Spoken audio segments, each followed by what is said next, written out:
Haga jingle kai Duran Cup semi final ka baar paring ka FC Goa ka ka kunhun ka boy nengkong siya ka semi final jong ka Duran Cup Persia ika mohon bagan Super Giant ka ka kenhun ka balayo ra adu kan riusin ia ka Duran Cup.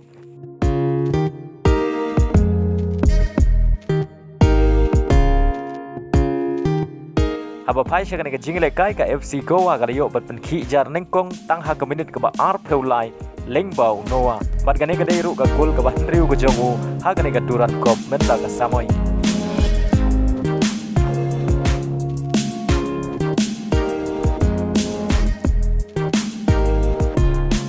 Henry ha ka minute ka basau peuar ka mohon bagan ka layo ban tap ia ka gol penia khai lengba ka penalti palakan jat au Cummings ubadai player nakari Australia bat lengba gane ka gol hadu bukut ka kelas step baru artli ki kenhun kine da marshi gol.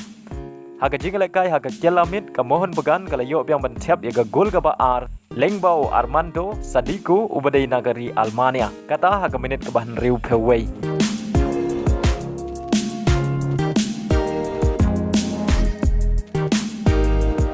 Badai lembag ka gol kirang ilekai jong ka FC Goa ki klemla amat siukuliang hadu bukut ka jingle kai.